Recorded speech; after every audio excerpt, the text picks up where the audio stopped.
Alright, so there aren't too many traditions on this YouTube network of mine other than the obvious discussion of video games and constant slander of the game company Ubisoft, because it's Ubisoft. So, I'm always trying to change and evolve what we do and discuss here in the sanctuary of swamp-ass gamers, but one thing that I unofficially made a commitment to doing, no matter where I am in my cope for Starfield to get better, was to cover the updates for EA's upcoming game of Skate 4.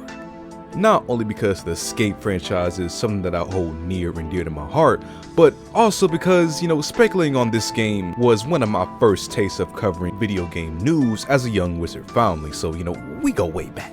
Anyway, since the game's announcement, I've briefly been covering all the dev updates that EA drops on their Skate YouTube channel named The Boardroom, to which today, or yesterday for y'all, they dropped the 5th installment of this series detailing even more new features for the upcoming anticipated Skate Sim. So just to save any of y'all a free 14 minutes from watching their video, I just want to briefly cover all of the dope shit that they revealed in this latest Boardroom episode.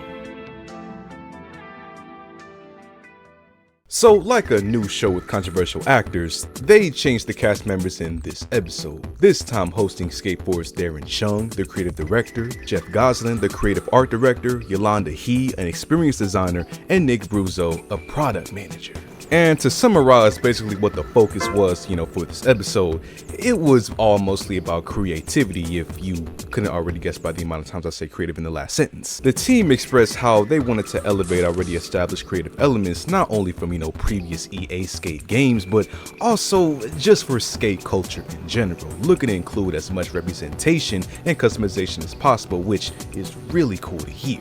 One of the things that they highlighted was the fact that, characters can be genderless if you wanted it, and that characters' clothes aren't limited or, restricted to gender or nothing, so you can truly create the character that you really want. Like, for example, they showed Yolanda's spicy specimen of Avatar with all of her wacky clothes and hairstyle looking like she came straight from a 2011 LMFAO rave party. But from what we can see, the amount of customizing definitely looks like it'll hold well to our expectations that we built up over all these years, so our characters are likely going to be hella diverse. And if that's not cool enough, they also showed a new height scaling for your character, which is the first for the Skate series, so luckily now us short kings can get some video game representation, even though my character is probably still going to be tall just for compensation. Of course, the characters aren't the only thing getting attention from the design team, as they also showed off some new looks for literally the most essential thing in the game, being the skateboards. Of course, you could already guess that, they show off some of their core designs and real world brands that they be adding to the game, just like the Skate series has always been known for. But the team stressed the fact that, they're focusing on not only bringing all the core and most notable skate brands you'd expect to see in the game, but also bringing in even more local street brands to get some representation. And they didn't go into details on which brands that they were talking about, but if any skateboard demons out there can list some in the comments, I wouldn't mind getting put on. Y'all can let me know. So that was cool, but the brands also carry over to the clothing that they plan to add to the game, which they claim is so hands-on now that they even have real-world official shoe renders from prestigious companies like Vans, to which they base their clothing directly off of. So it's going to be cool to see what else they have to show with this kind of technology. My only hope is that they end up adding the classic Osiris D3 shoes, not just because of its history, but because it's the only shoe that I ever wear nowadays. I need this. So the creativity and customization is really what they hit the nail on the head with in this episode, and of course all of this sounds dope and all, but while all of our heads are in the clouds and we're about to free fall into a mini game of Hall of Meat, let's not forget that Skate 4 is going to be a free-to-play title and will be, live service, meaning that the majority of their cosmetic only items will be locked behind a paywall, aka the burden of modern gaming. And the team also briefly touched on this in the video, claiming that there will be a shop with all the cool shit to buy, but players can also earn the stuff in, quote, unique ways.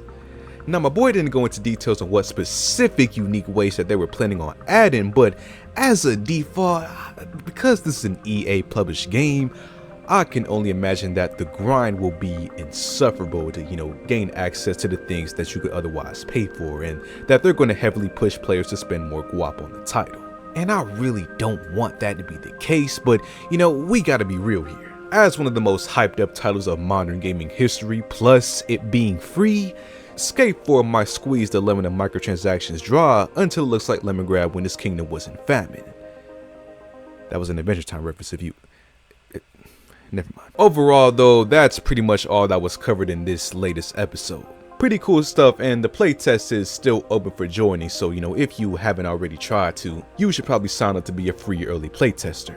But of course, that's all we know for Skate 4 right now, so we'll just have to wait and see what the future holds for EA's Skate Sim in the future.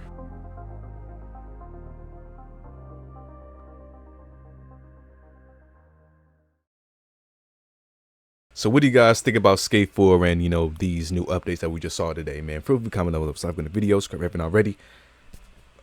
Excuse me. I'll see you up next.